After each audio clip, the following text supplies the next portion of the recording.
Welcome to the Missoula Democratic Congressional Candidate Forum. I'm Ann Zalda-Petrie, and I'm a clinical social worker and a social work professor for Walla Walla University, and I'm also the board president for Missoula Community Radio, and I'll be your MC for tonight. So before we get going, I want to tell you a few things. First of all, we want to thank MCAT for broadcasting this forum live tonight.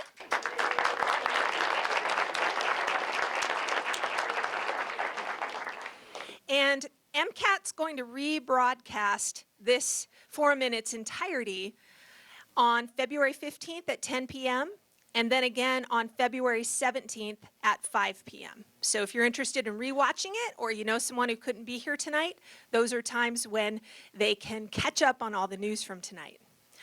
Also, Lynn Solomon from the Missoula County Elections Office is going to speak real briefly for about a minute about becoming an election judge right after our break, which will take place at about 6:45. I want to tell you a little bit about what is going to happen tonight. So, first of all, we're going to start with our 20 by 20 slide presentations. And each candidate has prepared 20 slides and will speak for 20 seconds at each slide. So it's going to be fast moving. And right before each candidate speaks, they have prepared a bio, which I'll read, and then we'll start with those presentations. Then that'll last till about 6:45. Then we'll have a break. Then Lynn Solomon will talk real fast. And then we will have questions from the forum sponsors and from the audience. We anticipate having 10 to 15 questions, and candidates will get 1 minute to do an opening statement before the questions. Then they'll get 1 minute each to answer each question, and then they'll get 2 minutes to make a closing statement. And this thing is timed to the minute, and so we're going to end exactly at 7:55. We have Steve the timer down here with his cards who will let the candidates know when they have 30 seconds already consumed and when they've gone over the 1 minute mark, and then I get to jump in and interrupt. So hopefully that won't happen very much. So we will just go ahead and get started with the 20 by 20 slide presentations. And before this forum started out in the lobby, we did a drawing out of a hat for the order of the presentations. And Grant Kier was lucky enough to get the #1 spot. His presentation is called Grant Kier, Candidate for the U.S. House. Grant Kier is the former executive director of 2 Montana land trusts, where he worked with rural Montana farmers and ranchers to expand access to public lands and promote agricultural land. He was trained as a scientist who worked as a well site geologist on natural gas rigs, and also as an engineering geophysicist. Kier is a proven bridge builder with experience working across the rural and urban divide and is focused on delivering results for Montana. Please help me welcome Grant Kier.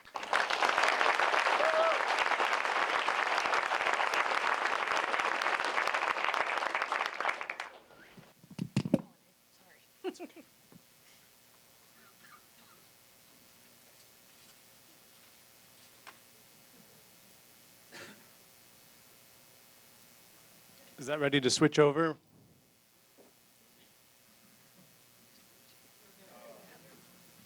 It's good to be in Missoula. It's been a long road on the campaign, and it's great to be home, and I've never been more proud to be from this place. It's great to see a packed house. I can tell you, having traveled the state, that I am proud of Missoula's values, and they are shared throughout Montana. One of the things that I'm asked most on the campaign trail is why? Why would you leave a great job and take time away from your family that you love to subject yourself and your family to the vitriol that is politics today? For my wife Bex and I, the answer was pretty easy, actually. Right now, we feel like this is a time when we need people in politics who are more interested in mending fences than in building walls. This is a time when we need people who have made promises to individuals, families, and communities, and they've kept those promises, not pointed fingers and tried to blame people. And for Bex and I, this is a time when we want to make sure that our daughter Fiona and every child in Montana grows up in a world that is free from hate.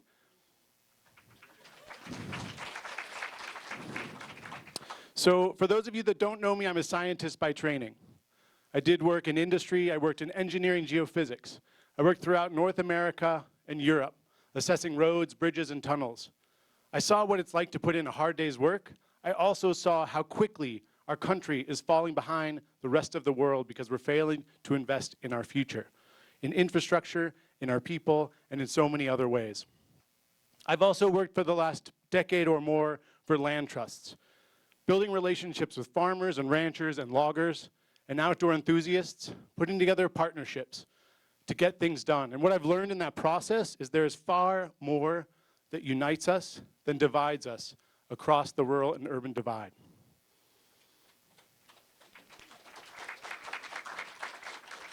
Right now, we do not have a congressman that understands that unity, and he uses division and hate as his forms of leadership.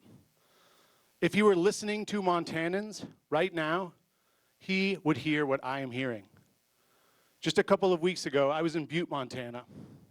I was visiting with a bartender in her 20s. She told me, when this administration and Greg Gianforte attack the Affordable Care Act, they're attacking me. I wouldn't be alive today without the Affordable Care Act. I heard the same story from an entrepreneur in the Flathead Valley. And I have heard from our rural communities that attacks on Medicaid expansion and on public service programs that fund our rural hospitals are actually threatening to close those hospitals, and with it, destroying the integrity of our rural communities. I'm willing to sit down and listen to anyone because I understand what people are going through. So what not a lot of folks know about me is I was raised by a single mom. There were times in our life when she had to choose between paying rent and paying for groceries. We got through months because my mom borrowed money from my brother from his paper route. My brother was 9 years old. That's the age my daughter is right now. But we did have things. We didn't grow up with a lot, but we had things like public lands, places my mom could take us that were accessible, that were free.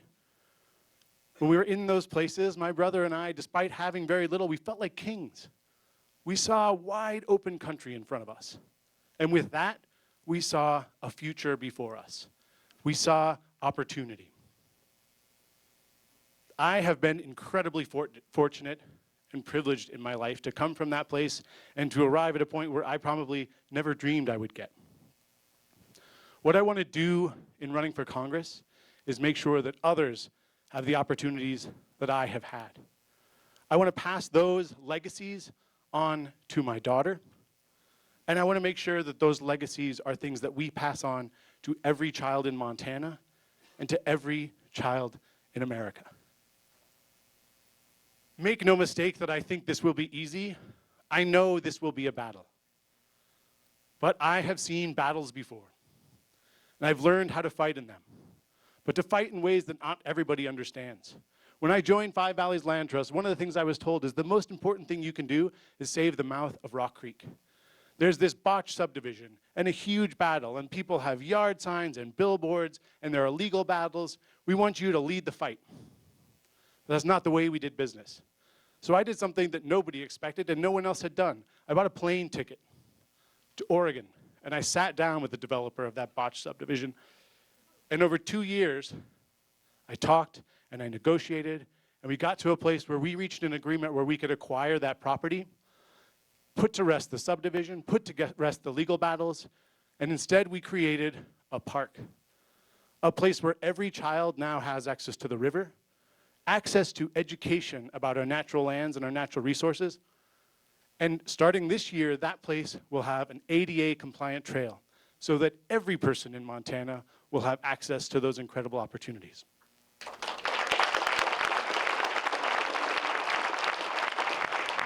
I understand our values as Missoulians. I understand our values as Montanans. What I can tell you from the experiences I have had working across the rural and urban divide is that we have extraordinary abilities in Montana to get things done. We are practical problem solvers, and over again, we accomplish things that we didn't think was possible. Our country needs that from us right now. We have so much to teach this country. I ask for you to get behind me and give me a chance to bring our values to Washington, D.C. I ask you to vote Grant Kier for Congress. Thank you.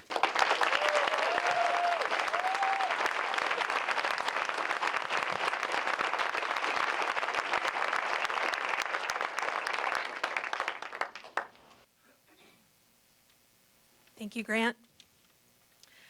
Our second presenter is John Heenan, and the presentation is called 25,000 Going the Distance. So John Heenan is a small business owner and consumer rights advocate based in Billings, Montana, where he lives with his wife, Megan, and their 4 children. As a consumer rights advocate, John has spent his career stepping up for Montanans who have been ripped off by big banks and big insurance companies. In addition to his work as a consumer rights advocate, he has also been deputized by the state of Montana to prosecute dark money cases, the most notable being former state legislator Art Wittich, who was found guilty doing the bidding of a right-to-work dark money group. Help me welcome John.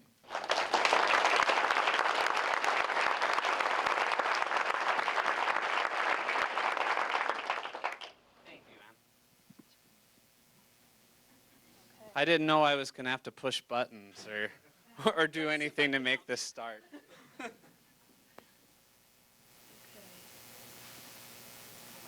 let Sue take it. Thanks, Sue.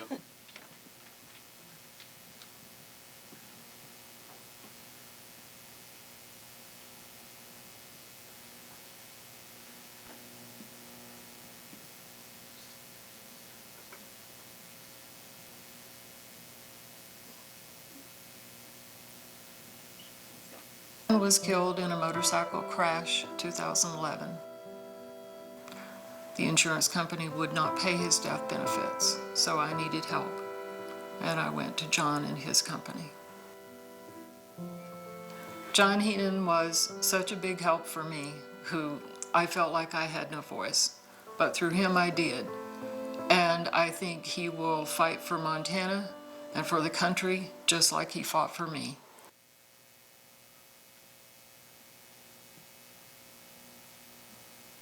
Now maybe I need some lights.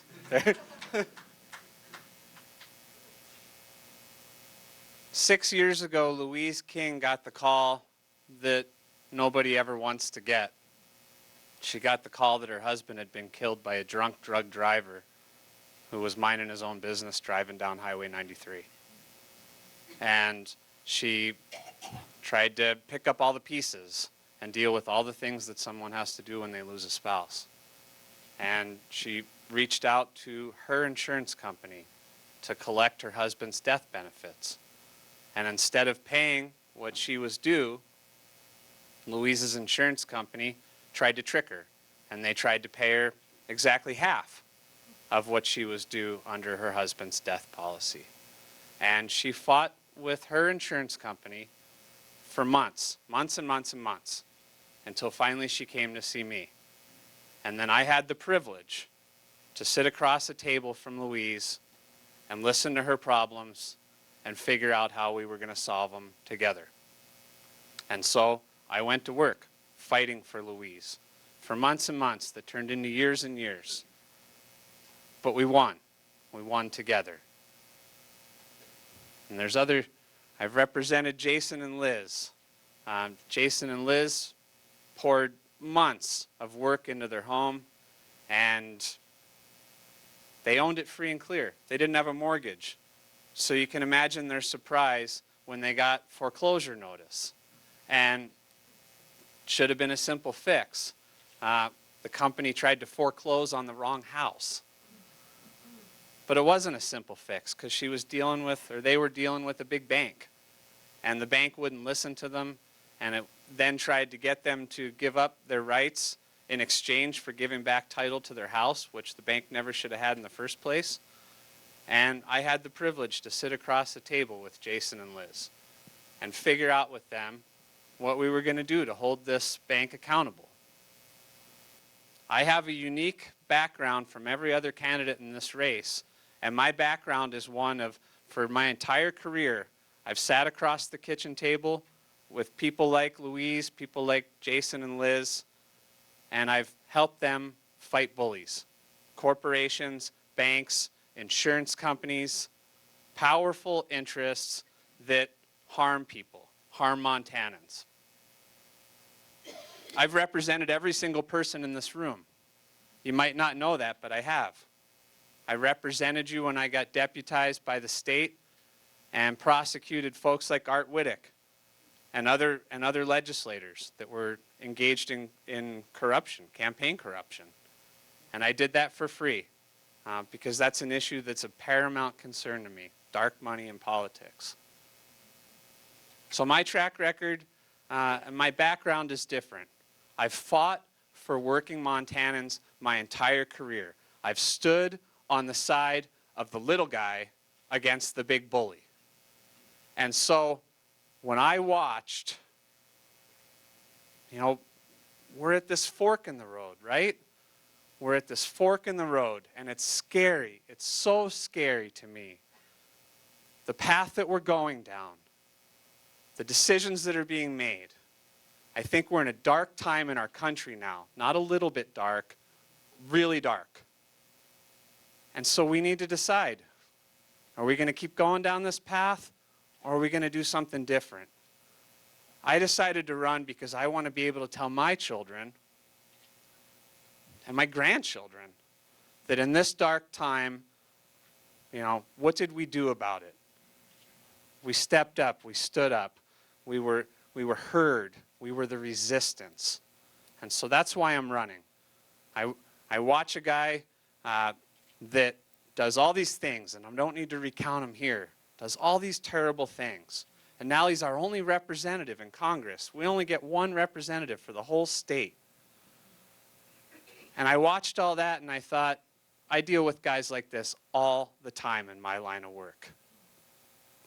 Arrogant executives, greedy CEOs, people that bend the rules, people that think that they're not accountable because of power and money. And I hold them accountable. So that's why I'm running. Well, here's how we're going to win. Thank you.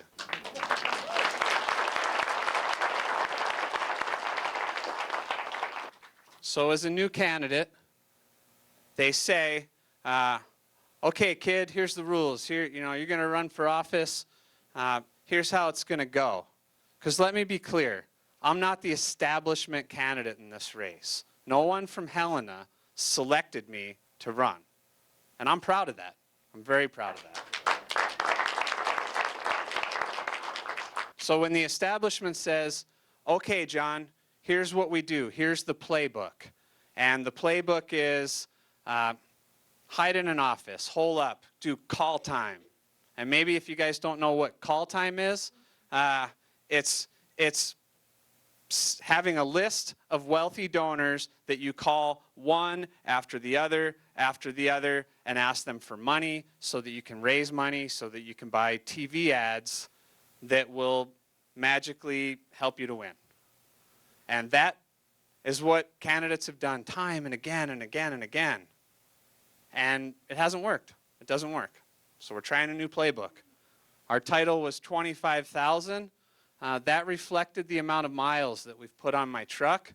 That was the working title a week ago. Now it should be 26,000. And next week it's going to be 27,000. And so what you're seeing is, I've been traveling the state. I've been to Missoula 6 times. And by the way, I went to school here. I love Missoula. It's great to be back. I've been to Kalispell. I've been to Wolf Point. I've been to Fort Peck. I've been to Dillon. I've been to Glendive. I'm traveling all over the state. And what I'm doing is I'm talking to people. Old school. We've had over 100 town halls, meet and greets. We've had 6 or 7 in this town. And next week, come out, because Dark Money's premiering next Friday, and we're going to do a meet and greet afterwards and have people like Amanda Curtis and John Model and Jean Jerussi to answer questions after you watch the movie. So we'll be back next week. I'm getting closer, John. What's that? You're out of time. Oh, thank you. So, thank you so much.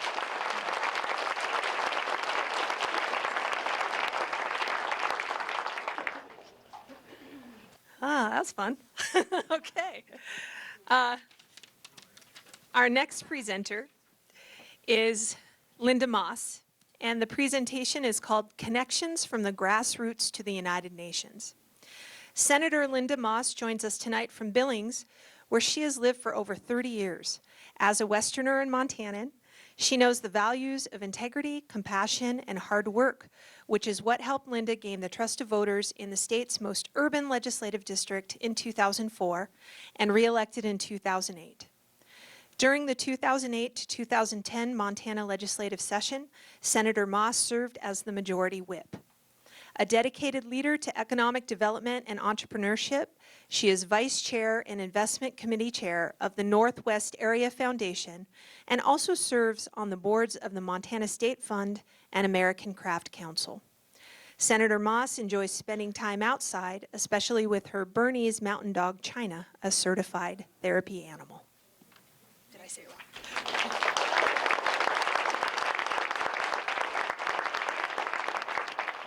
Thank you, Ann. It's great to be here, and what an audience, and welcome. It's great to have this wonderful welcome to Missoula, and what an opportunity for all of you. I am so honored to be with my colleagues. This is the A-Team. I'm here tonight to talk a little bit, I think that's mine, yeah, okay. Thank you. It's great to have somebody who's right-handed. I'm left-handed, so sometimes it's hard to do other presentations and other computers. So I'm here tonight to share a little story. Like many of you, I've been dismayed and somewhat disturbed by what's going on in Congress and Washington, D.C. So this is a little story I want to tell you, a story about leadership that's inspired me. I've been reading the biography of Senator Mike Mansfield. From the story of a young man who ran away a couple times from home, working in the coal mines in Butte, being a student, passing his high school equivalency, going on to be a university professor here, and then a state senator. My story is also about another remarkable woman, Eloise Cabell, just a few yards away from this facility, yes, is the Payne Family Native American Center with the Eloise Cabell Land Institute. This is Eloise and Jamie Williams. Jamie was the leader of the Nature Conservancy, and they're signing a memorandum of understanding to create the Blackfeet Indian Land Trust, Sukipsikan, the very first land trust in Indian country in the nation. I was able to attend the groundbreaking for the Payne Family Center a long time ago here on the campus of Missoula. We planted seeds.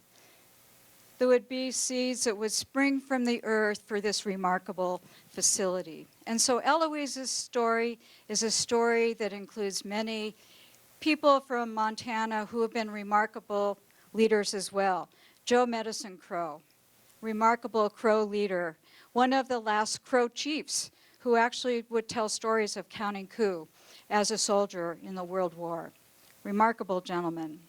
So these stories, this is Senator Stuart Paraguay from Crow. These stories are stories of leadership and success. I'm looking out and I see leaders that I worked with, Senator Diane Sands and Denise Juneau, Mary Stranahan, Lauren Caldwell, remarkable leaders in our state that have done so much. Darrell Kipp, a remarkable leader from Blackfeet as well, who served on the Northwest Area Foundation with me for a while. A filmmaker, a person who advocated for his people, that talked about the importance of language. Through Darrell's work and Eloise's work, there have been convenings across the country, in Montana, in Seattle, in Minneapolis, to bring together communities in our region, communities from Indian country, leaders of Native nonprofit organizations to work on remarkable projects. At the federal level, there are many different opportunities for visitors from other countries. I had the opportunity to meet Herman Polizar from Patagonia, Argentina, who is an attorney who helped the Mapuche receive their indigenous rights to govern themselves. Through these meetings and convenings, lots of great ideas bubbled up. So when we hear about the dysfunctional nature of what's going on, please remember that there are some remarkable things happening in Montana and in the world, across neighbors, across countries. A couple of years ago, I had the opportunity to travel with a group of Crow and Northern Cheyenne students, Mapuche students, Montana and Patagonia. We traveled to New York. We traveled to Buenos Aires. We developed friendships and opportunities to span cultures and continents. These young people presented their tradition to the American Embassy in Buenos Aires. Had young children come up and want to do photographs, of course, with these remarkable young women. These students were ambassadors for our country and our state. Montana Gonia, why not have a new name for this partnership? We had a 10-year anniversary with this program. And these students from Argentina and from the United States traveled to come together. They communicate with Facebook. They communicate with art and music and opportunities to get to know one another. And what will they say to each other that we say to each other in our state and our neighborhoods? We are brothers and sisters. We can come together. We can do remarkable work together. It's a wonderful story. These students went to the United Nations. They had opportunities to share the concerns of their communities with people at the United Nations. And do you know what they said? They said it's development. It's these international corporations that come in and take over our properties. So I had an opportunity to be a private advisor at the United Nations, to sit at the United Nations desk with Senator Susan Rice, when a friend, Oren Lyons, read the Declaration of Indigenous Rights at the United Nations. Remarkable story, and another remarkable gentleman. But what I wanted to share with this story is that we have an opportunity to do good work. Students, families, friends, neighbors, policymakers can come together and really achieve remarkable projects. And most importantly, as we stand on the shoulders of these amazing leaders, and leaders like Senator Olympia Snowe, to remember that we need to find that common ground that we all have so that we can do work together and be successful in our communities, in our neighborhoods, and in our states. So just a little story that I wanted to share with you. I hope it was an inspiring story. It's been an inspiring story to me and one that gives me hope for the world. So I thank you for your attention. I hope that you will come back to your homes and share this story with others and think about this remarkable work that young people are doing across continents. Thanks, Lynda.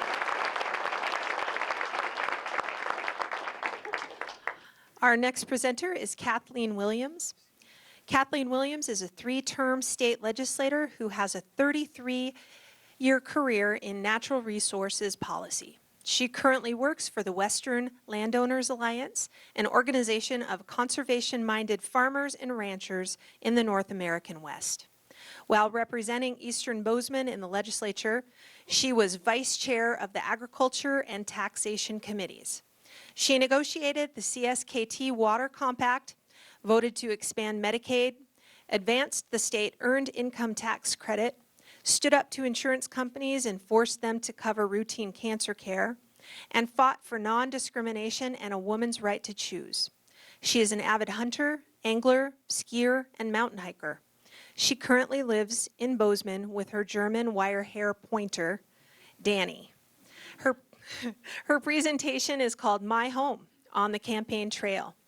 Kathleen often refers to Montana as the first place that felt like home, and in this presentation, she explains why.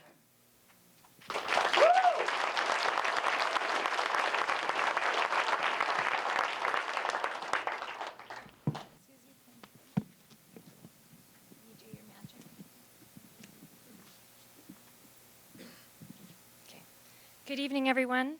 Thanks for being here. Thanks to the hosts for all the work going into planning this event. Tonight I was told to not speak campaign speak, but to be creative. That can be challenging for a policy wonk like me, but I'm told that people want to know more about me, what made me who I am. Life is quite the journey. We set off, we take a series of turns because of curiosity or necessity or fascination. I'm not sure this is automatically advancing. Oh, it is? Oh, I'm not seeing it. Okay. Tonight I'll tell you mine, how it brought me to my true home in Montana, and how it now leads to the U.S. Congress. I'm the daughter of a World War II veteran and a woman who came from Blue Jacket, Oklahoma, who went west at the age of 18 to work for the Navy. That's me, the little one with the buck teeth. From my parents, I learned my love of music and the outdoors and the value of hard work and service. One of those turns in life happened when I was 11. My mother started to lose her memory. She would get lost while driving, and I would ride my bike to help her get home. She was 49, so young for Alzheimer's. My father and I became her caregivers. Over the years, Mother continued to decline, soon becoming nonverbal. She would walk through the house humming, so I knew music could still get through to her. At age 18, I offered to delay college to continue to help, but the seizures were getting worse. I sang her a goodbye, and she died a couple weeks later. In some ways, I grew up quickly. In others, I didn't really know who I was. My journey continued, and college was where I began to find myself. My father, born in 1914, was a bit old-fashioned. College was for women to meet a promising husband, and if they failed to do so, at least pick up some skills they could support themselves with. Despite that low bar, I became fascinated with the policy decisions we humans make about our natural world and focused my studies on resource economics. Fast forward now through several jobs, grad school in Colorado, then work in Oregon and Washington, all the time scraping together my career in natural resource problem solving. Neither phone books nor jury duty could catch up with me. After 6 years in Portland, I found myself missing blue sky winters and wanting to get back to the Rockies, and then the stars aligned. I made a cold call to the Environmental Quality Council in Helena, and soon I had a job offer. It all happened so fast. I was 34, single, footloose, and my only family was a dog. Was I going to fit in? I asked my interviewer, Debbie Schmidt, and she told me about Montana's history of strong women. She told me about Jeanette Rankin, America's first female congresswoman, about single female homesteaders who came west to eke out a living on the land, about the women who managed the ranches and farms when their husbands served in World War I. That was all I needed. I packed up everything in the dog and a U-Haul and drove to Montana. There was a need, I had the ability, and I stepped up. That was 24 years ago. Montana was the first place that ever felt like home. Bluebird days, exchanging the Montana wave on a country road, tracking elk in the snow, a job crafting natural resource policy for Montanans. I was so fortunate. And to top it off, I met the love of my life. A man just as comfortable in Carhartts as a tuxedo, smart, outdoorsy, witty, kind, and a fellow water expert. His arena was water quality, mine was water quantity. We were a couple of tributaries that flowed toward each other. Ours was the first wedding in the restored Capitol. On my way to the marble stairs in my mother's wedding dress, that statue of Jeanette Rankin seemed to give me a smile. Not only did I gain a wonderful husband, but I had 2 great stepsons and an incredible new extended family. I was 40. I had waited for the perfect partner, and that day I got to marry him. We hunted, fished, camped, canoed, cooked, gardened, did back-breaking home projects. raised dogs, biked, skied, traveled, and more. In 2009, Tom went to Iraq on a foreign service assignment, and I found myself watching too many Law and Order reruns. I was approached about running for office. In the previous session, the legislature couldn't even pass a budget. It was dysfunctional. There was a need, I had the ability, and I stepped up. I spent 3 terms in the state legislature where I worked to improve healthcare access and affordability, protect our lands and waters, create opportunity for Montana's working families. We expanded Medicaid. We fought for women's rights and non-discrimination. We created hundreds of small businesses, and we negotiated a water compact that protected tribes and senior water holders across Montana. In 2016, Tom and I decided I would not run for re-election. We would travel the West together, working with farmers and ranchers. We announced this on January 11th. 5 days later, the sheriff came to my door and told me Tom had collapsed while skiing and couldn't be revived. Another turn in the road, a shocking and difficult one. I worked to heal our family and help the boys with their grief. A year and a half later, I turned to my own next chapter. I thought about going back to the legislature, but watching the national news was both motivating and terrifying. Congress can't pass a budget. Washington is dysfunctional. Greg Gianforte does not represent us. There is a need. I have the ability, so I've stepped up. My first night on the campaign trail, I camped in the Missouri Breaks National Monument. In the morning, I went down to the canoe launch and let my dog swim. When I walked back up the bluff, there was a sign that said River Mile 0 with a life jacket thrown over it. The symbolism struck me immediately. Here's another new journey. Find the best route, be smart. So here we are, probably River Mile 5 or so. I've got my life jacket, my paddle, my map, and the path to victory against Greg Gianforte is clear. Let's nominate the candidate with the strongest progressive record, who can also work across the aisle, roll up her sleeves, and get things done for Montana. And let's give Jeanette Rankin her long overdue successor.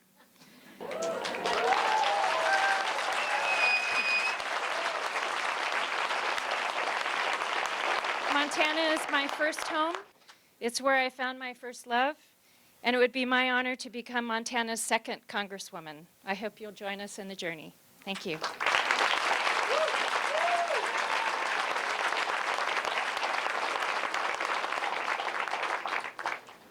Thank you, Kathleen. Do you want this out? Will you hold it? I will take it. Okay, I'll introduce you first. I'll just pull it out. Okay, our 5th and final presentation comes from Jared Pettinato. His presentation is called Invest in Your Tomorrow with the Wind in the Trees, Growing Jobs for Montana. He was born and raised in Whitefish. Jared grew up hiking in Montana's mountains, fishing in Montana's creeks, and swimming in Montana's lakes. He earned his mathematics degree from the University of Montana. After that, Jared attended Stanford Law School and clerked for Justice W. William Liepart on the Montana Supreme Court. Jared most recently served at the United States Department of Justice, where he defended public lands for 9 years. He defended Forest Service projects on the Helena, the Lewis and Clark, the Gallatin, and the Beaverhead Deer Lodge National Forests. Among other cases, he defended the Forest Service's ability to drop fire retardant out of airplanes, and he advanced Senator Lee Metcalf's vision in the Montana Wilderness Study Act. The United States trusted Jared with $16 billion of projects that include wind farms, highways, and public rails. He is currently practicing law and starting a nonprofit called Citizens for Constitutional Integrity.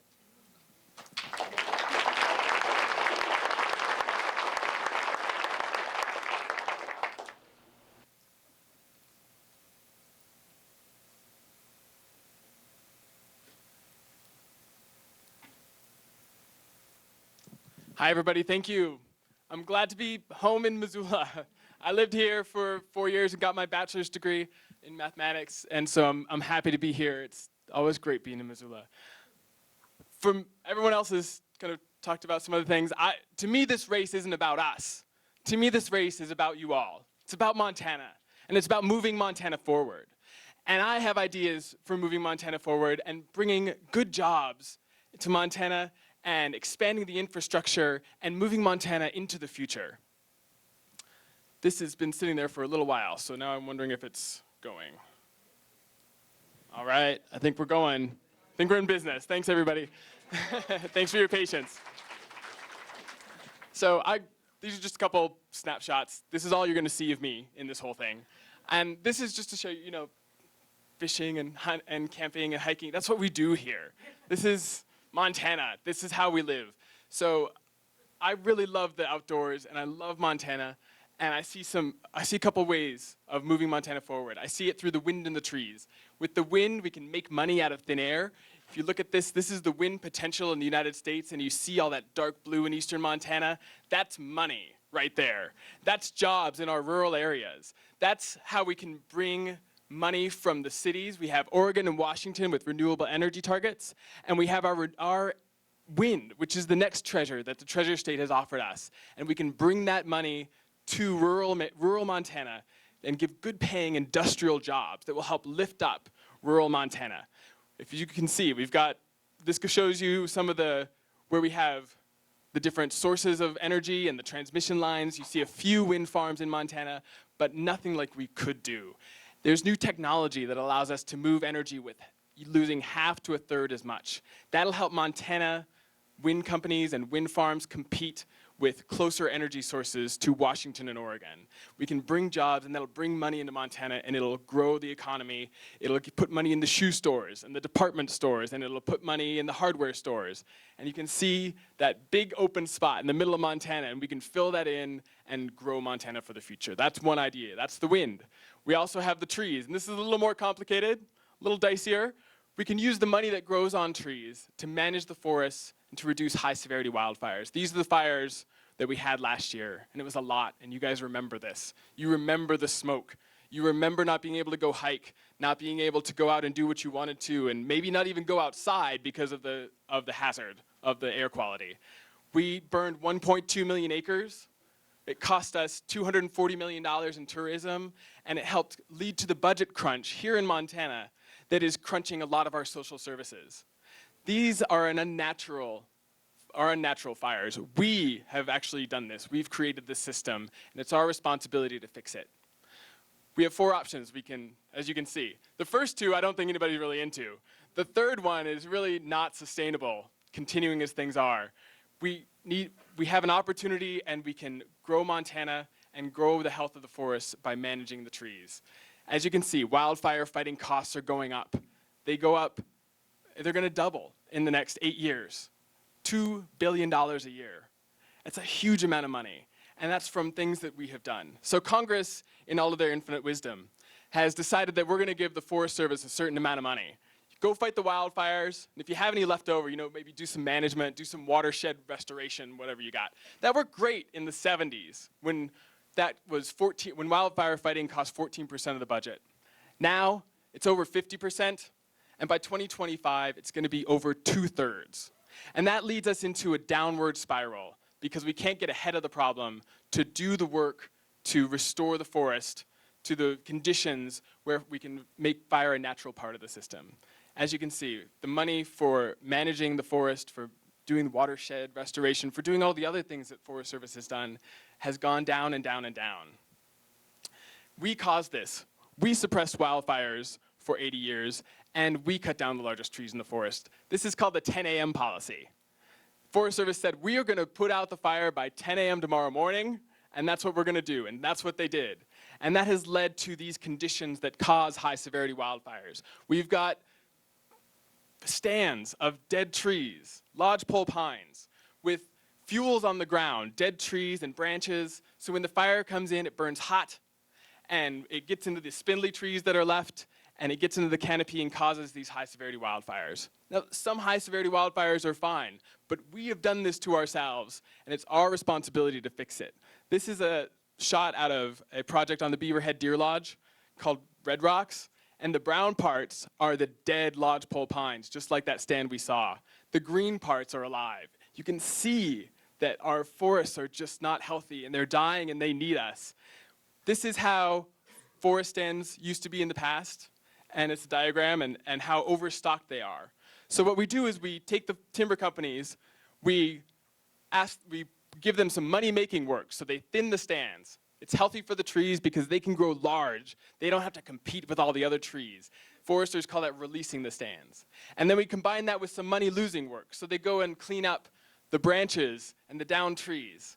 And together the timber company maybe makes a couple bucks, but it grows jobs. It cleans up the forest. It makes the forest healthier for the trees, for the wildlife, and for the people who want to use them. And we can do this all without spending taxpayer dollars. And just to be clear, this is complicated stuff. We're not going to do this in the wilderness areas. We're not going to do this in the wilderness study areas. We're going to do this in the places where we have conditioned the forest and created these high-severity wildfires. This is the Lolo National Forest, and it's very complicated. That's why we have a whole forestry school over there, so we can respond to the particular conditions on the ground. As you can see, wildfires, DC, long distance. We need somebody who can translate what's going on out here to those people back there. And that's what I did for 9 years at the United States Department of Justice. I brought that Montana knowledge out to DC. I was representing you, and you guys didn't know it, in the executive branch and making sure that your voices were heard. And you can wait around for all these other people to gain their 9 years of public lands, knowledge, and expertise in the oh boy, I guess it must be over. You can wait for them to get the expertise that I have, or you can elect me, and I can start tomorrow with negotiating common sense solutions that move Montana forward. Thank you, everyone.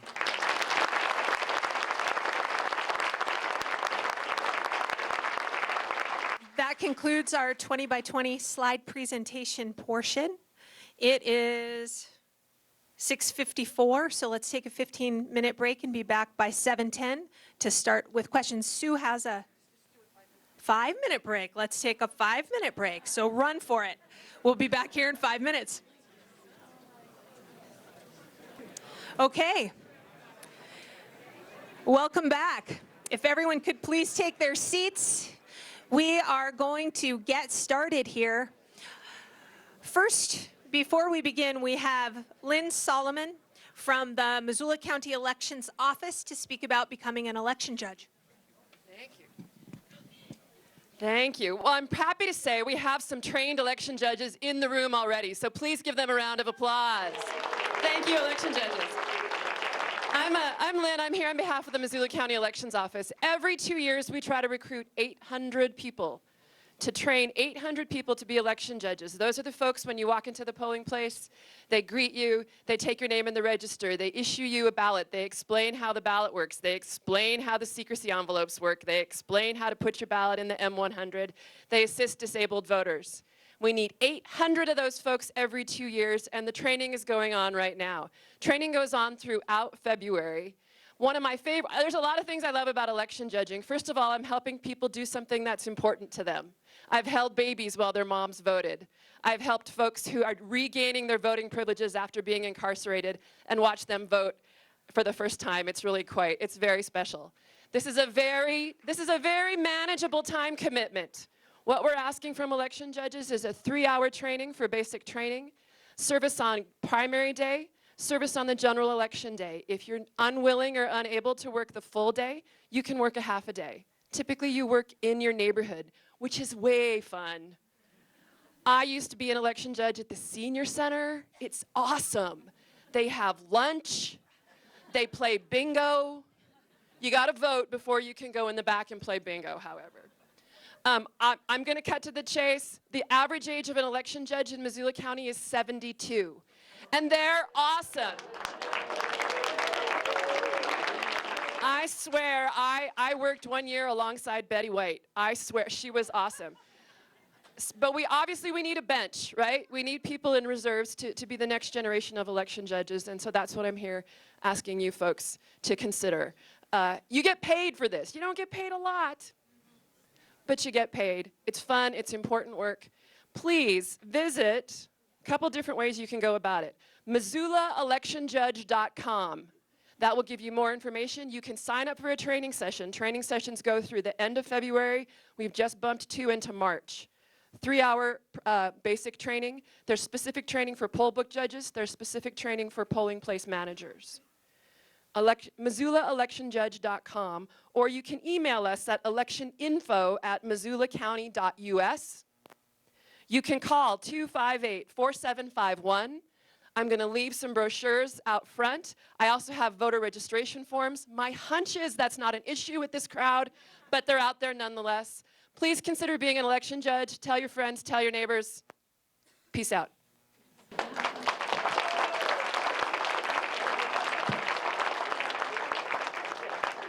Thanks, Lynn.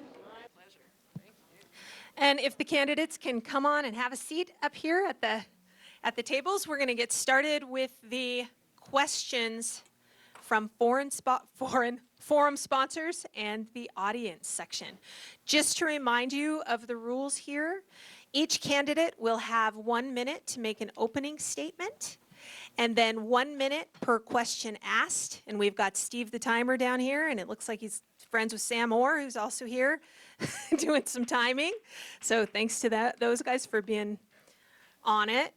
They'll have 1 minute per question to answer the question, and then at the conclusion of all the questions, we will have 2 minutes per candidate for closing statements. Okay? All right, so I gotta find my glasses. The first question, no, we're gonna start with 1 minute opening statements. And let's go ahead and just start with John and move down to Lynda at the end. Sure. No, I can get it out of there.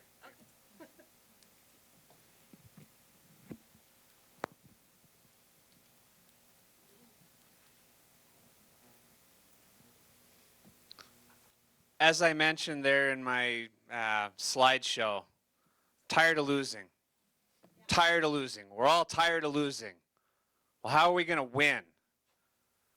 We're going to win by standing for the things that we hold dear. We're going to win by giving voters real choices. And I'm going to be the candidate that proudly stands for funding public education, fighting for a living wage, implementing Medicare for all right now, not later. Protecting our public lands, protecting our seniors' Social Security and Medicare benefits that are under threat right now, and getting this dark money out of politics. I've pledged no corporate PACs, no lobbyist money, no healthcare executive money. John Heenan, as your representative, will be a representative with no strings attached and one client and one obligation only, and that's to represent every one of you the way I've represented my clients for my whole career. Thank you. Thanks, John. Thanks, everyone. You heard a little bit about my background in the presentation, so let me tell you about priorities running for Congress. Number one, fix healthcare. It is broken, absolutely broken, and it's bankrupting anyone on the individual market. There's risk there.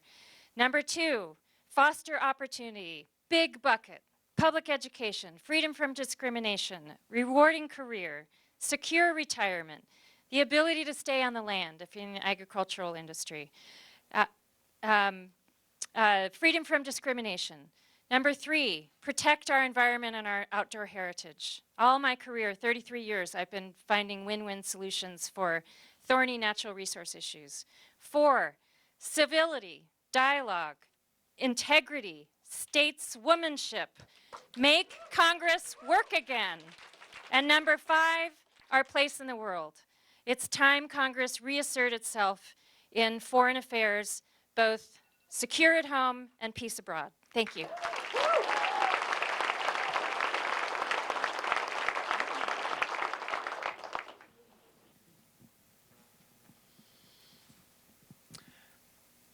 Hello, everyone. Again, I'm Pettinato. Thanks all for coming out. If you want someone who's going to problem solve the public lands issues that we have here in Montana, I'm the one who can do that the best. I spent 9 years defending public lands, working on the Montana Wilderness Study Act, working on the National Environmental Policy Act, protecting our lands for our futures. And I have ideas for moving Montana forward, ideas that'll bring jobs, that'll bring money to Montana, that'll move us forward. Because when it comes down to it, we want to be able to provide for our children and our grandchildren and try to give them the lives that we had. We all agree that what we have out in DC is a mess. And the question is, who can try to tie up that mess and understand that mess and find a way through it to do something meaningful for Montana, to actually dig in with the federal statutes and the federal laws that I've worked with my career and figure out how we can put things together so we can move Montana forward. Thank you, everyone.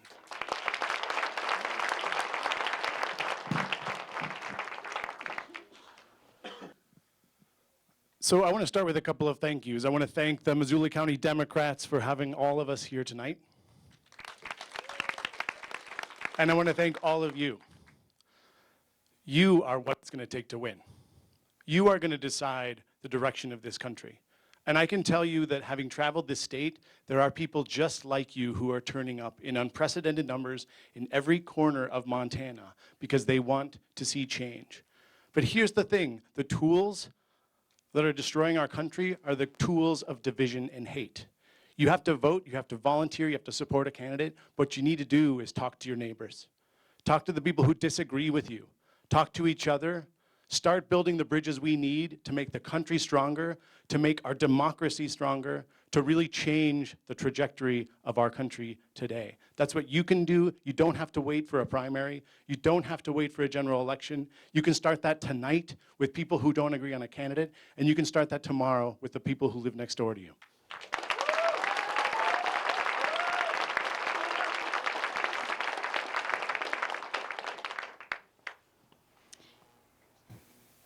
It's so important to have so many of you come tonight and share part of your lives with myself and my colleagues here. I'm Lynda Moss. I'm wearing my grandmother's shirt. She was a woman that lost her husband at a young age, got on the train in Iowa, got off the train in Wyoming because it looked like a good place. She was kind and gracious to people who had less than she did. She lived in a trailer. This shirt is also about my granddaughter, Heather, and that's why I plan to be your next Congresswoman, to not only reflect on the history and the culture and the stories that we have, but also the expectations and our dreams and visions that we all have for our children, for our grandchildren, for our neighbors, for our friends, for other people that we share this planet with. So I invite you to be part of my journey. It's climbing a mountain. It's a big job, and I'm so honored to be part of this process. Thank you.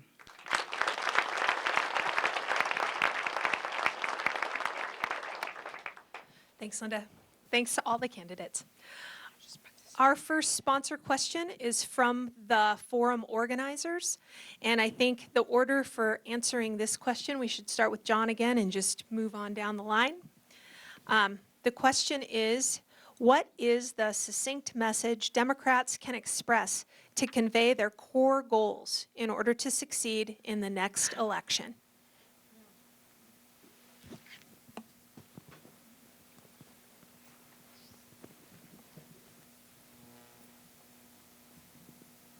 The establishment Democratic Party has lost its way, and that's why we keep losing. I'm running as an FDR Democrat. I'm running to proudly represent farmers, ranchers, labor, working people that are being abused in the system that champions corporations, champions the ultra-rich, champions money in politics. And I want to put forth what FDR put forth 70 years ago, and that's an economic Bill of Rights that works for all of us as Montanans and Americans, not just the wealthy and the privileged. And so the problem is they don't have a message. Let's bring back the message that we used to have that was the winner, and that's a message of sticking up for one another and being the party of the working man and woman and putting food on the table and getting their kids educated and protecting things that we all hold dear. That's the Democratic Party I want to bring back as your candidate. Thank you.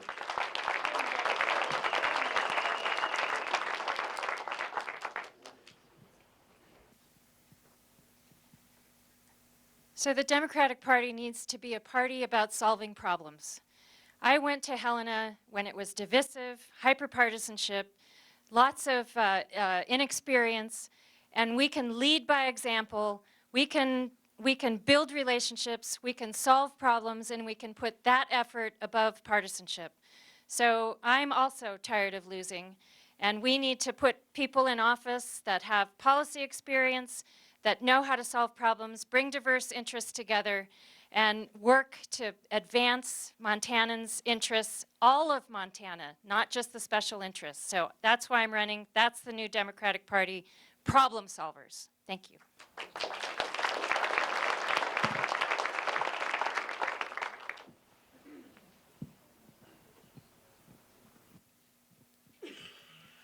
I want the Democrats to take back freedom. Somehow, we lost freedom to the Republicans. The Republicans are saying that they can cut money out of give you more money in your paycheck, that they will keep the government off of your back. But the Democrats are the party of freedom. The people who vote for Republicans, and we always wonder why, those are the people who want more freedom, who thirst for that, who don't have enough money to make it from paycheck to paycheck, who live in worlds where they just don't have the ways to get the things that they want. The Democrats want to expand freedom. We want people to have the freedom to have affordable health care, the freedom to have a good paying job, the freedom to have an education, a quality education for your children. And these are freedoms, and this is how we can take back America for the Democratic Party. Thank you.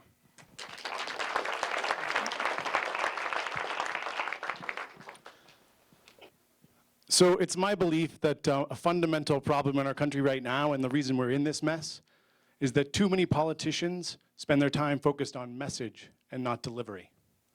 We have lost integrity in our political system. We are filled with a world of politicians who make promises and never deliver. What we can do as Democrats is prove and show that we are people who have experienced and understand the struggles of everyday Montanans. We can show and we can talk about the fact that we are the party who wants to provide equal opportunity to every person in Montana and in our country. And finally, we can demonstrate that we are the party to fulfill the promise of our founding fathers, that it is the purpose of government to protect the rights of people so that everyone has an equal opportunity to life, liberty, and the pursuit of happiness.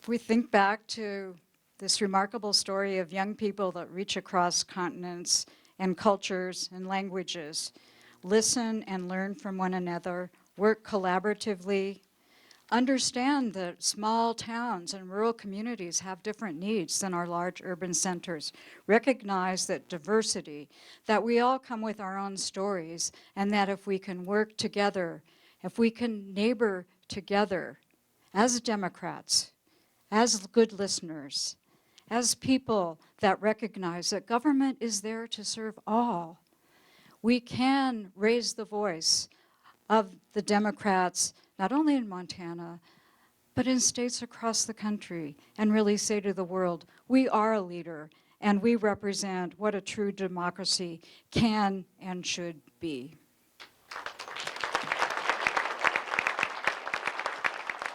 Thank you, candidates. For this next question, how about we save some time and just answer from the table? Could we do that? And this is from the Ravalli County Democrats. And in terms of order of answering, I think this time we should start with. We could. I was thinking we'd start with Jared and go that way, and then Grant and go that way. I'm going to mix it up every question. It's going to be random. You're not going to know what's coming. So this is a question from the Ravalli County Democrats. Do you think that Montana counties should still be receiving PILT payments, and PILT stands for payments in lieu of taxes, because they have such a high % of federal lands in their counties? What is the long-term fix to decouple county budgets from past federal timber sale production levels? we have to keep our PILT payments for our counties. So this comes from United States Code Title 31, Section 6901 to 6907, for those of you counting. It requires the Department of the Interior and the other departments to pay counties based on population, payments decreased by payments that the feds already pay the counties, and also based on the amount of federal land within that county. So the counties use this money for the services that they provide. They use it for schools. They use it for the snowplows. They use it for fire prevention and firefighting. And the president has proposed cutting this by 15%. And we need to oppose that. And we need to keep that money for our rural counties because they depend upon it and because it's only a fair thing for the United States to do. I'm going to work with delegations from the other western states. We have California, Utah, Arizona. A bunch of them receive lots of PILT payments, and we can make sure that we keep this for our rural counties. Thank you. Please stand when they answer. Can the candidates please stand when they answer? Sure. Okay. Okay. And I've even got my high heels on. Both PILT and SRS, Secure Rural Schools, are really important to county budgets. What I've heard in talking with county commissioners is that one of the problems is that they're an annual appropriation, so you just never quite know what the amount's going to be, and that's really hard to plan. It's hard to build a bridge or build a road if you don't know what your PILT or SRS payments are going to be. So what's important, I think, at the federal level is to make these predictable, annual, mandatory payments that counties can count on, rather than waiting on annual appropriations that they're never quite sure if they're really going to happen, and if they do, at how much. Thanks.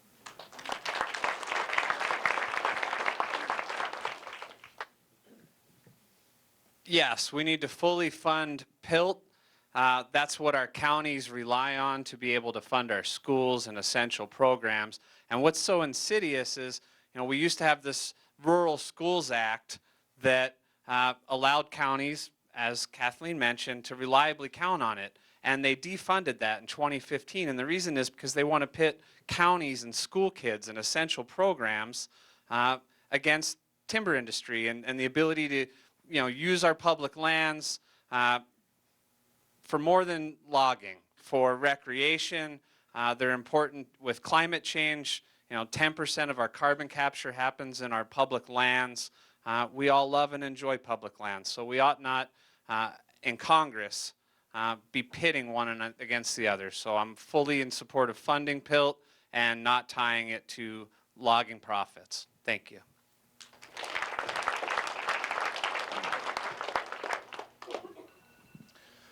No surprise, if you love your public lands, you love PILT. It's pretty much that simple. And you can cut through all of the wonky talk and just know that people who want to transition our public lands to industry attack PILT. It's the easiest way to turn a community against their public lands. So when there's a threat against PILT, there is a threat to our public lands, and we need to defend both.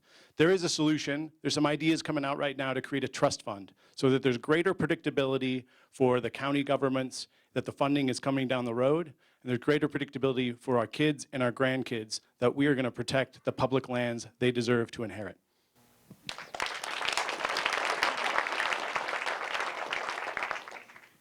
In Yellowstone County, actually, there are PILT payments, and I've been the director of a museum that benefited from that type of funding. They fund schools, firefighting, a lot of good work in communities. And it is a way that the federal government can be a good neighbor to county governments as well. I have on my website, and I'm working on a framework for a community action network that will bring stakeholders together to discuss these important issues and really work hand in hand with federal agencies, the Department of the Interior, county government, city government, the nonprofit sectors, and businesses in our communities to make sure that what happens with funding like the PILT funding, that it makes sense, that it can be predictable, that it can benefit county governments and local organizations as well. So it's an incredible opportunity to think about how we neighbor with the federal government. Thank you, candidates. Okay, this next question, let's start with Lynda and move this way, okay? So this is from the Montana Progressive Democrats, and the question is, the Congressional Progressive Caucus consists of 1 senator, Bernie Sanders, and 75 representatives, and is the largest of the Democratic caucuses. If you are nominated to be the representative from Montana, will you join the CPC and will you co-sponsor one or more of their bills, such as H.R. 676, the Expanded and Improved Medicare for All Act? If so, which of their bills are you most interested in supporting and why?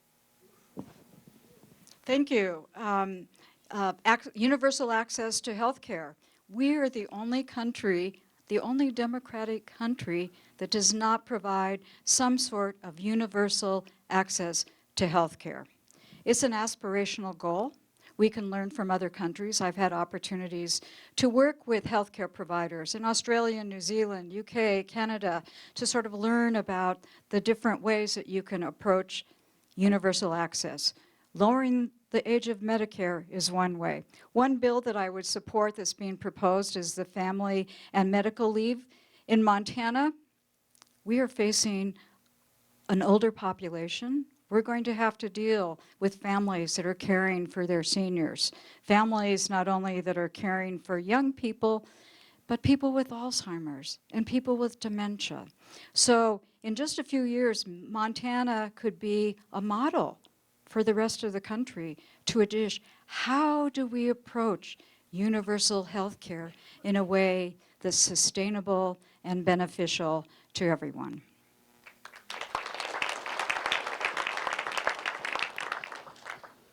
So I want to be clear, I am running for this race to represent Montanans, plain and simple, not to join a certain club or belong to a group.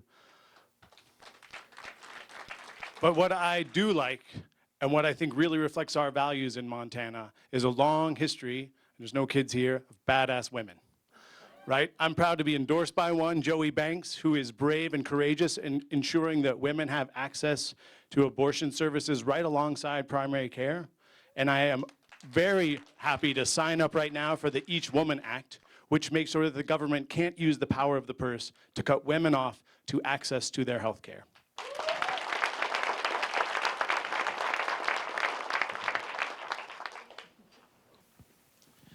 I think the CPC has some great ideas. I look at possibilities for solving, I call it solving the collective action problem. That's the wonky way to say it. But ways that we can build everybody together and build things that we can all benefit from. We can all contribute to public goods that benefit America. I particularly like their infrastructure ideas about bringing roads and infrastructure to our rural communities, to our minority populations, because we have a lot of both of those here in Montana. And we need to make sure that we think about our native populations when we are figuring out where to invest and where to expand jobs. We can do a little bit of that with the wind and the trees, but we can also do it with roads, and we can do it with other kinds of infrastructure. And I would look forward to working with people in the CPC. Thank you.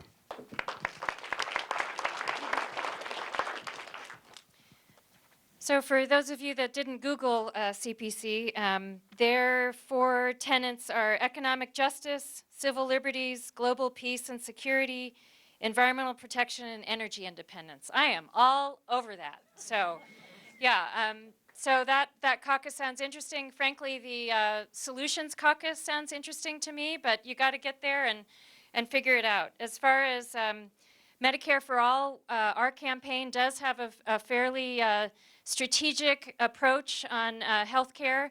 I have worked on healthcare issues successfully in a hyperpartisan minority situation in the legislature and passed legislation related to expanding access and affordability. As far as other CPC positions, I'm interested in their resolution that is against the privatization of the Veterans Administration. So, thank you. Ann, do you mind repeating the question, please? Question is, the Congressional Progressive Caucus, the CPC, consists of 1 senator, Bernie Sanders, and 75 representatives, and is the largest of the Democratic caucuses.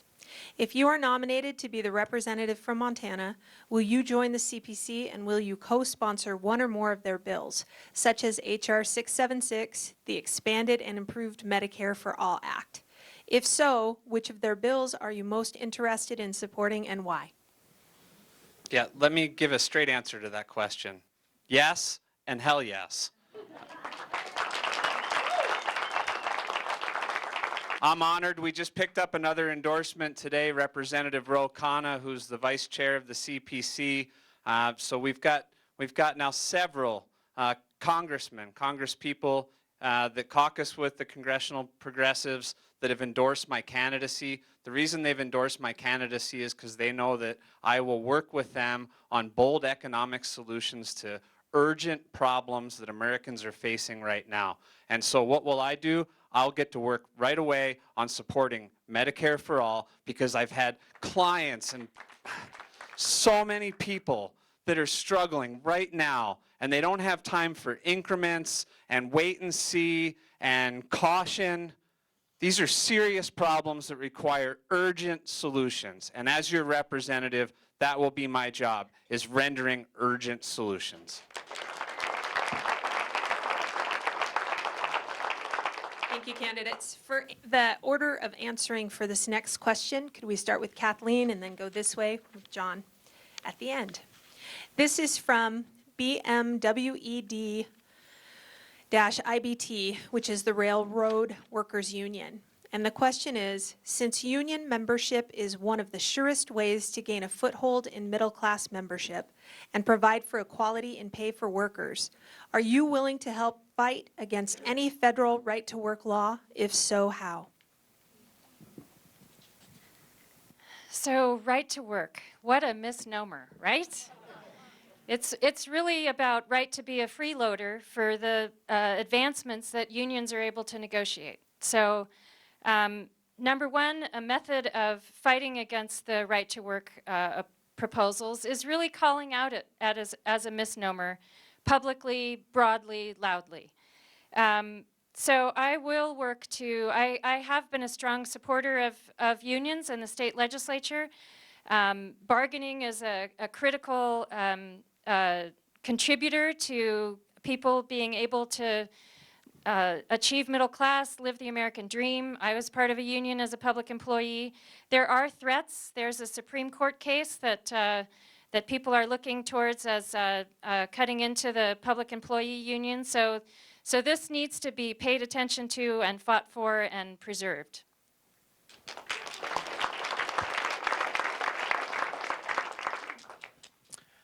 My father belongs to the Brotherhood of Maintenance of Way Employees Division. He fixed track for 37 years out in the cold and in the snow by Glacier Park, and I learned how to work hard from my father. I owe unions for my childhood, and I owe unions for my parents' retirement. The collective bargaining system is essential to raising wages. Shareholders already have a collective. We call it a corporation. It's time for the workers to have theirs so that we can bargain effectively and fairly against the two pieces. What this really comes down to, we gotta raise wages in America. They're not moving still. We've got a few ways to do it. We can raise minimum wage, we need to do that. We can expand unions, and we can try to monkey with the supply and demand curve, but that's, we try to increase demand and that helps, but it's not as effective as minimum wage and unions. I wouldn't just try to stop a right-to-work law. I want to repeal all the ones that are out there. I want sector unions so that the employers don't have to fear one union in their shop and then increasing the competition against other shops. Thank you.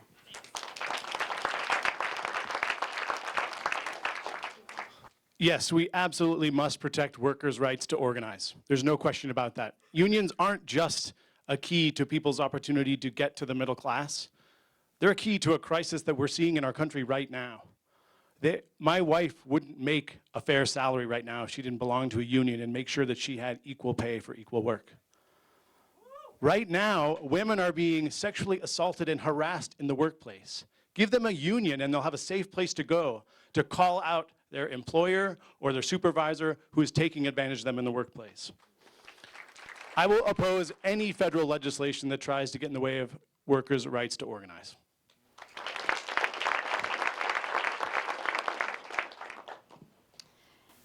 More than half of the states in our country have right-to-work laws. It's been this tidal wave that's swept across our country.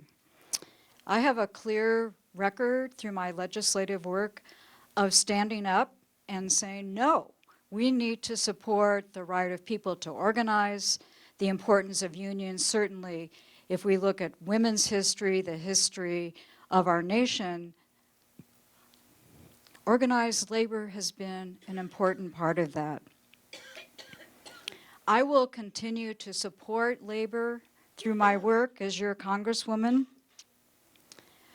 in a world where there are rapid changes in technology and globalization that have affected all workers. It's an incredibly important part of our story together as Americans, as Montanans. I will be there for the unions like I have been all of my life.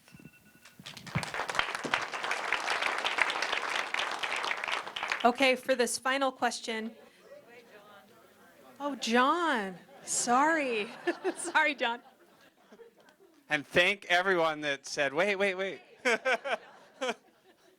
Thanks for not neglecting me.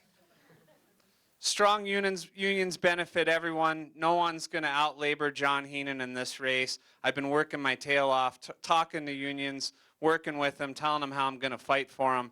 And I have the track record because those cases, Art Whittick and the others, that was the Koch brothers through right to work coming into our state and telling these politicians, you do what we tell you, you get into the legislature, you push this baloney right to work agenda, and we'll get you elected.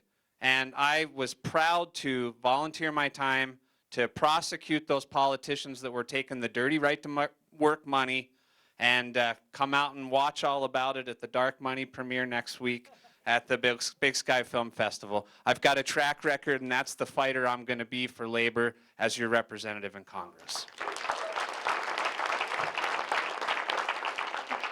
Thanks. Okay, for this next question, let's start here with you and go to Lynda, and then we'll go to Jared and back this direction.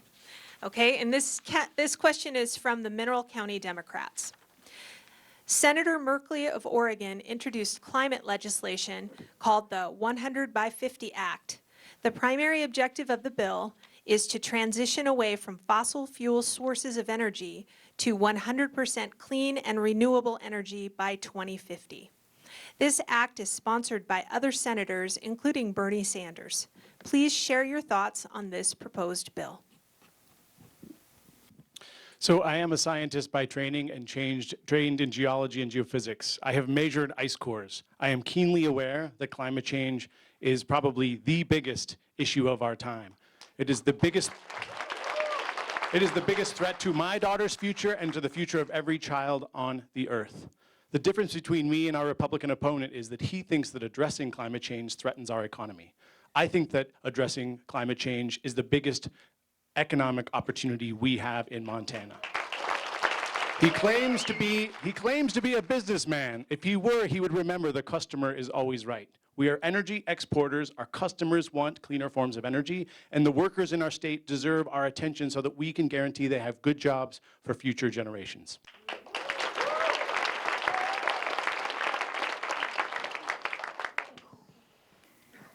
I'm from Billings. I've had opportunities to work in the Yellowstone region for a long time. And the transition that we're seeing happening at Colstrip relates to this issue. How do we deal with a workforce?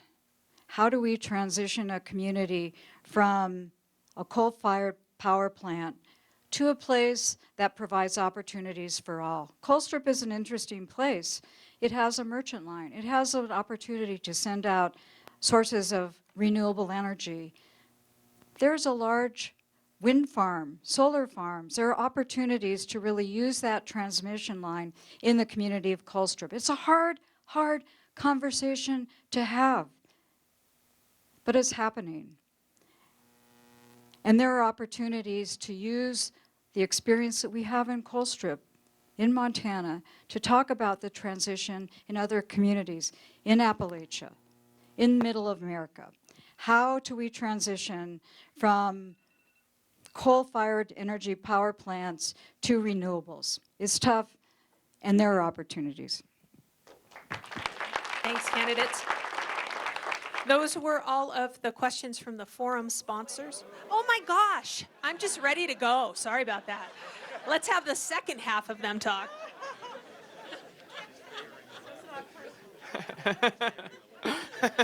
No, not personal at all. I'm looking at Sue and looking at my watch. Oh my God. Climate change is happening. 97% of scientists say so. And anyone who says it's not happening is part of the Flat Earth Society. That's just the truth of the world. And the military knows that it's threatening our national security. It's threatening our lands. It's drying out the trees and contributing to what I talked about earlier. It's forcing animals to move farther north where it's dry, where it's colder. We had so many natural disasters just this last year. Do you remember all the hurricanes? It's not a coincidence. We have opportunity, even this administration actually has admitted that it doesn't have a better explanation for climate change than people causing it. So we know it's happening, we know it's us, we need to fix it. And the best part of this is economics is gonna help us. The solar and wind, as I talked about earlier, are becoming cheaper every day. They're competing with coal, they're competing with nuclear energy, and one energy CEO from NextEra, I defended his wind farm, says that by the early 2020s, it will be cheaper to produce new renewable energy than use old sources that already exist. Thanks. So our campaign has been talking about climate change since the beginning. We've been talking about a new reality in Montana that's hotter, drier, longer summers, earlier runoff, and severe forest fires. So this has been a priority for us since day one. The question is about a specific bill proposal, which looks quite interesting. What I would suggest is that bill also include elements of protecting funding for programs that already exist. I mean, we are worried about rollbacks. So moving forward's great idea, but let's protect what we've got from rollbacks. And I would also like to see more research related to storage, energy storage, because that's what we really need in the renewable industry. And also the agricultural sector in soil health and carbon capture. There is a lot of opportunity there.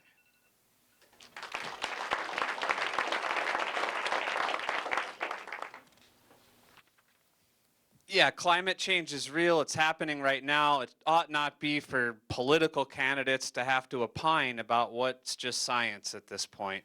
And what's the most troubling is we've got all these politicians, including our representative, including one of our senators, including our president, that deny climate change is even happening. And the reason they're doing that is because they're in the pockets of corporations. They're in the pockets of lobbyists.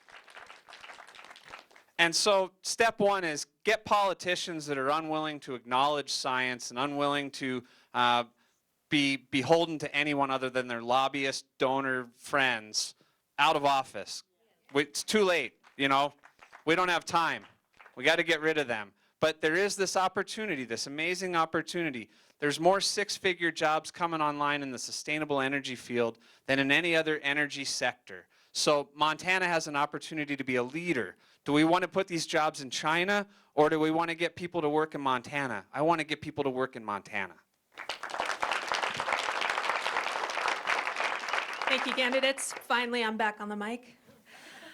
This is a question from the audience, and I don't know, how should we go? Let's start with Lynda. Let's start with John and head down this way. Okay.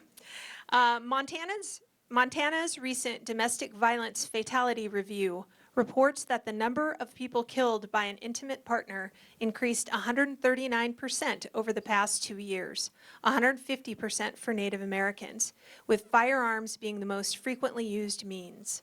Nationally, 50 women are shot to death every month by intimate partners. Studies show that expanded background checks to include gun show and internet sales are an effective way to keep guns out of the hands of dangerous people. Congress has consistently failed to expand background checks, and some Democrats in our delegation have voted against them. What is your position on expanded background checks?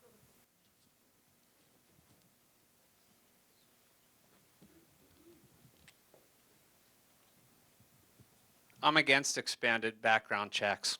I have friends that are county attorneys, and there's laws on the books right now, and those laws say that domestic abusers are not allowed to possess firearms, and those laws are not being enforced intentionally. They're not being funded. So, and rather than expanding laws, we already have the law. We need to fund it. We need to pay for it. And there's lobbyists that are actively working to make sure that those laws aren't funded, that people aren't stepping up. And so, no, I'm against background checks. I think there's many gun laws on the books, and what we ought to do is fund the ones that we have.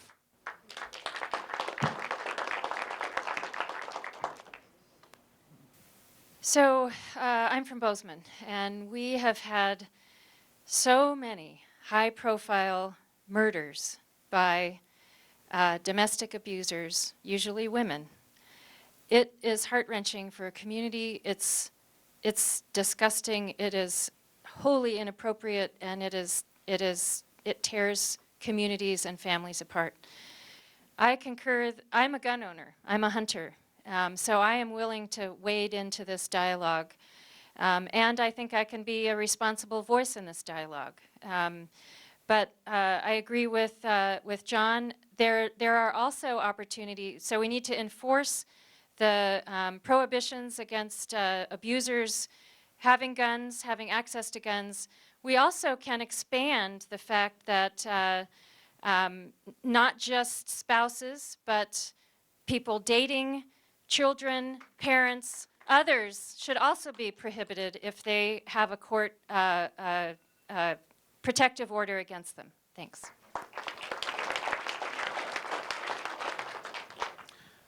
We've seen what happens when we don't enforce our gun laws. The one that comes to my mind is Texas, where we had people where our own government wasn't informing the other parts of the government on what the law required it to do.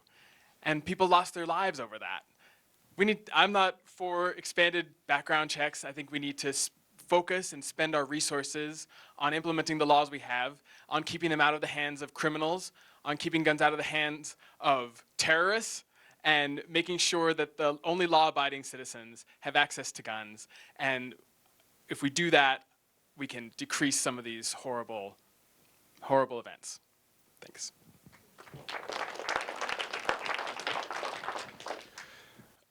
So I was the first male victim advocate in Boulder County when I was in college at the University of Colorado for the local domestic violence shelter. I have seen horrible violence done to women in the home. I lived in England, a country that didn't allow guns, and I saw people killed with other tools. I don't think that expanded background checks are the key to dealing with the violence we have in our society.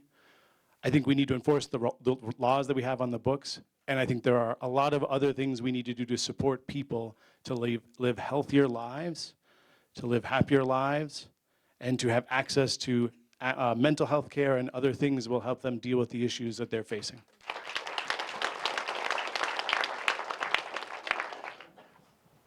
We've been talking this evening about other bills that are surfacing in Congress, in the Senate and House.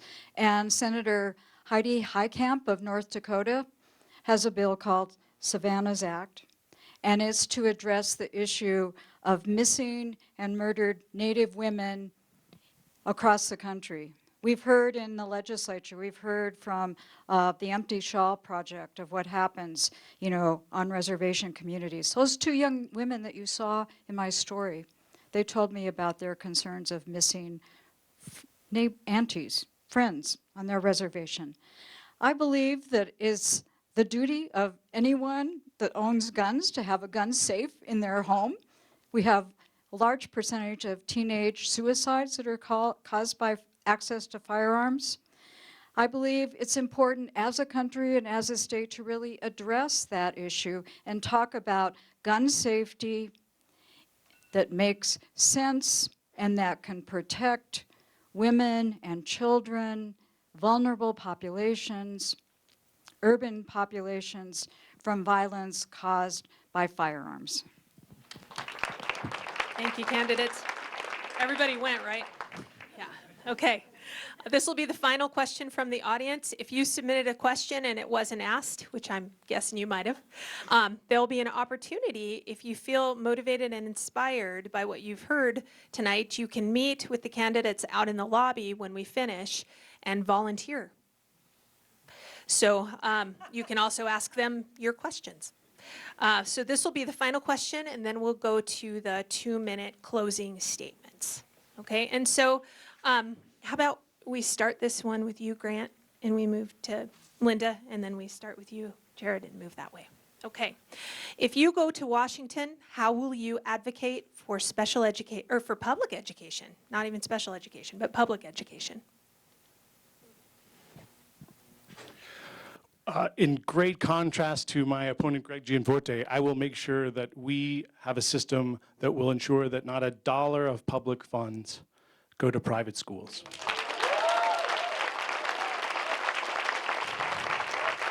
There is no way I would be where I am in my life without incredible teachers and access to a good education. It is the fundamental tool we have as a society to ensure that we prosper in the future. It is a commitment we need to make to every child in America. And frankly, I think it is sad what a little amount of funding the federal government is providing to support public education in the country right now. And that trickle-down effect hurts us, especially in rural communities like Montana.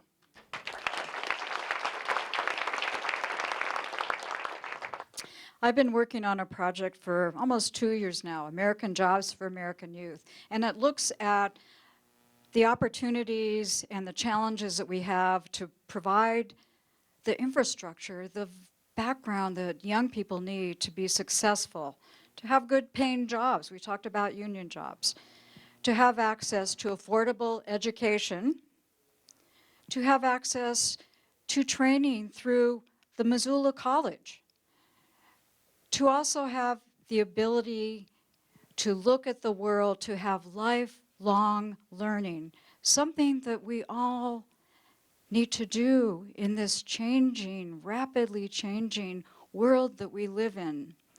How we can be united and focused and strong in a world that changes so quickly. Education, the opportunity to learn, the opportunity to imagine, that is a fundamental right that we all have as Montanans and Americans.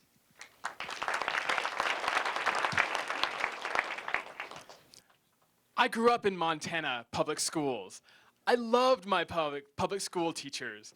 I agree with Grant, public money for public schools. That's the beginning, that's the end. But we need to do more, because when we raise all of our public money for our public schools from property taxes, then we have richer areas that have more money than the poorer areas. When I was at the Montana Supreme Court, they struck down the school funding system in Montana. They said it wasn't providing a quality education. We got more money from the legislature to help us do that. And we need more money from the feds to help us even it up and to make sure that the people in our rural communities who don't have the same amount of money as the people in some of the urban and richer communities have the same quality of education.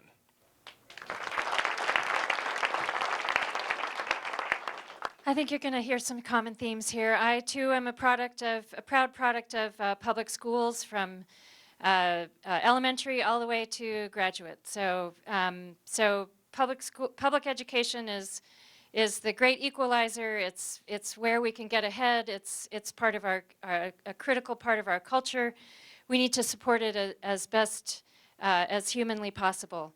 In the Montana legislature, as vice chair of the taxation committee, in the minority, outnumbered, we were able to continually deflect bills that that were proposing public funds for private schools. That's hard to do when you're in the minority, but we did it. And in the Congress, I mean, the Betsy DeVos proposals, I think if her name is on it, so.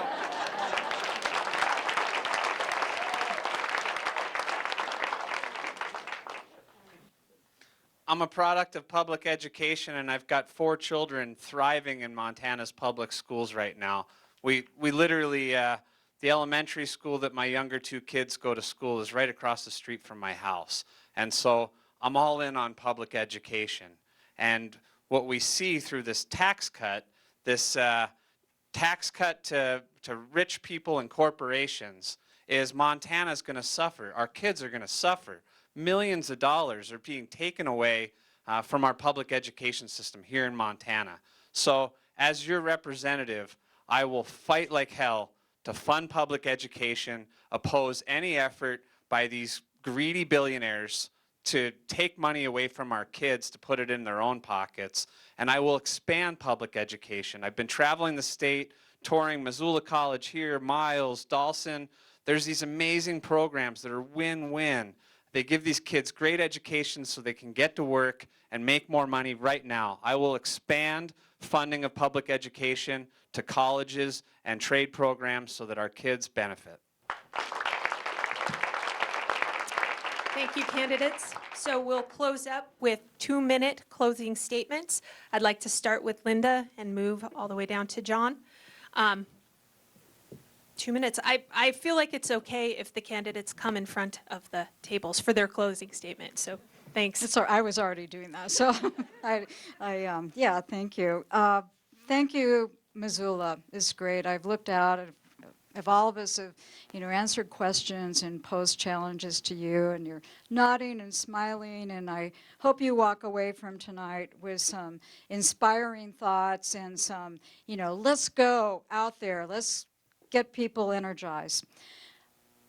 It's my pleasure and honor to be part of this process, to present myself, my 35 years in public service, to be your next Congresswoman, to work hard for you, to provide opportunities for young people and families to prosper, to provide opportunities for those who are in their older years to have the care that they need, to reach across populations, the Hispanic population, state of Washington. Think about the people who are there to harvest the apples.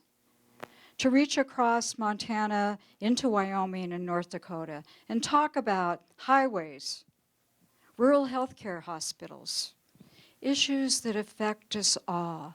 I've said throughout my campaign, our connections are stronger than our differences. We can be inspired by young people that travel from Montana to Argentina. We can be inspired by their vision to be brothers and sisters, to use Google Translation to talk to one another. Technology is here. How do we use that to dream and imagine a future in our state, a state with the motto, Oro y Plata, silver and gold, gold and silver, the quiet beauty of our state. I just want to leave you with one thought. One of my favorite poets from Missoula, Richard Hugo, one of his poems, Open Country, ends with the line, "You need a window, not a wall, to turn to." I believe that's how we can work together. I think that's how we can move beyond the negative name-calling that's happening in our country.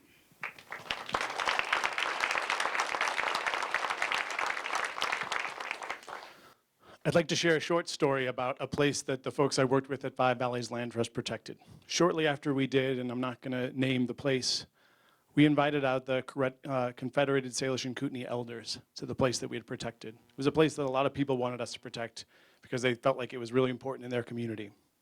When we brought the elders out, they told us stories. Stories that until we had acquired that place, they had never been allowed to go back and hear the stories of their ancestors. And it was a sacred place with a sacred battle. What I learned from that is that even our values of the places we treasure transcend culture, transcend generations. There are things about us as human beings that we share that you cannot deny. That's why I asked you to talk to people you don't disagree with. There are chances for us to bring together our rural and urban communities, our cultural diverse communities across the state, issues of healthcare, our love of our public lands, dealing with methamphetamine and prescription drug abuse, and dealing with our decaying infrastructure. These are chances for us as Democrats to talk about the issues that transcend the division discussions we have in our country today, to pull us together as Montanans, as a nation, and to start getting things done again, to provide a future for our country again, to provide the Montana that we all love for every generation that follows.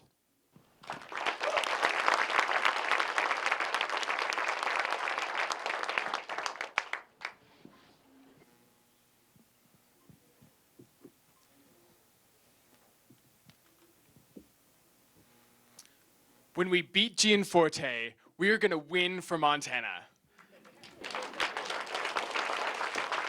He doesn't represent us. He doesn't represent our values. He doesn't even understand us. He doesn't even understand his own bills that he's voting for. I don't know if you got the latest news. But if we're going to do that, we got to work together. We got to think about strategy. When I litigated on behalf of the United States, I always tried to think not just one step ahead, not just 2 steps ahead, but try to see the very end. And I want you guys to think about that with me tonight.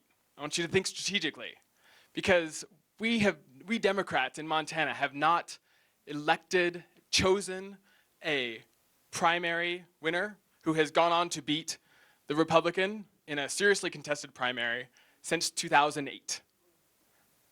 That was Denise right here.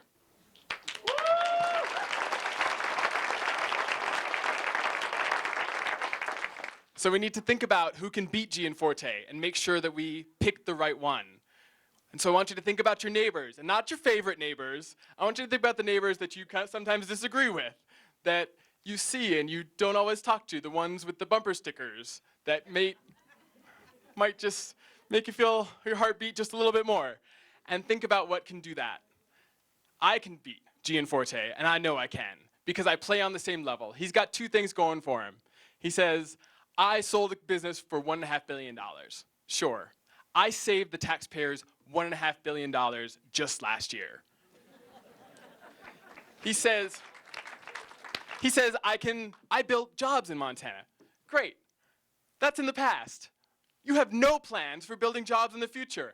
I have plans. We're going to build jobs in Montana. We're going to bring more money into Montana. We're going to build it for the future. I can beat Gianforte, and I hope you'll all come with me.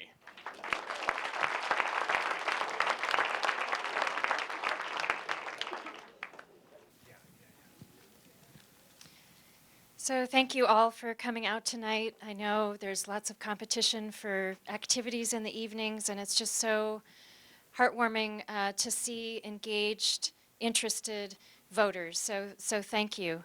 I've told you in the slideshow a little bit about my background. In my opening, I told you a little bit about my priorities. When I considered running in this race, I made a whole lot of phone calls to ask for advice. In fact, some of you are in this room. And I said, what is it that you want? What is it that you want? Do I have to use a certain term? Do I have to go way left and then go way right? And what people said is they want someone that can win. So let's talk about this. The harsh reality is that Montana went 20 points for Trump, right? So it's going to be a really unique Democrat that's going to be able to take on Gianforte and win. So I'll illustrate why I think I'm that unique Democrat. strong progressive voting and advocacy record on all kinds of those values that Democrats hold dear, fallen on my sword I don't know how many times on the House floor for women's rights, for non-discrimination, for choice, all those things we care so much about. Also been honored by the Chamber of Commerce for my work with businesses, created 170 new businesses in Montana and over 2,000 new products. Gianforte cannot have a monopoly on being a business creator.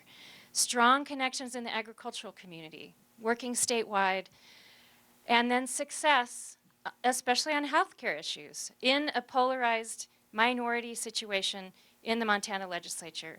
And what's really important are the relationships across Montana. I have all kinds of wonderful donors. Some of them are Republicans, I admit it. So that's the kind of candidate we need to win. And I hope you'll join me. Thank you.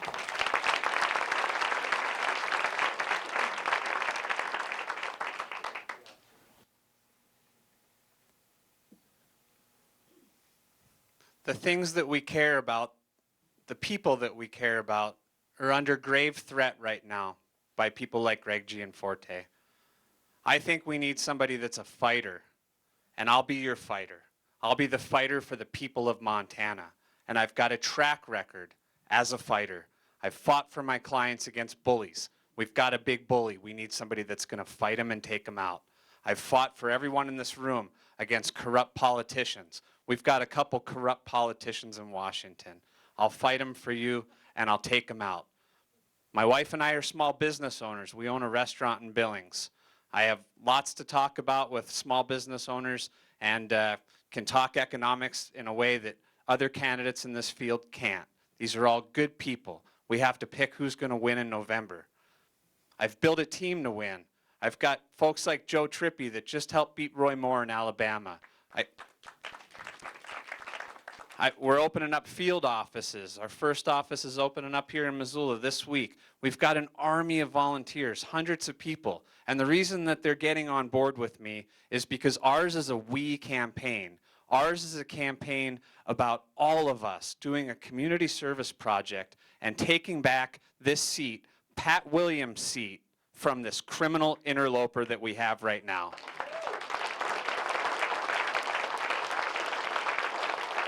I'm John Heenan.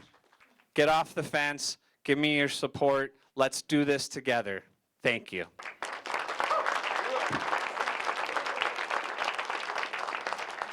Well, thank you, candidates. Thank you, forum sponsors. This concludes the Montana Democrats Congressional Candidates Forum. Thank you for coming. Good night.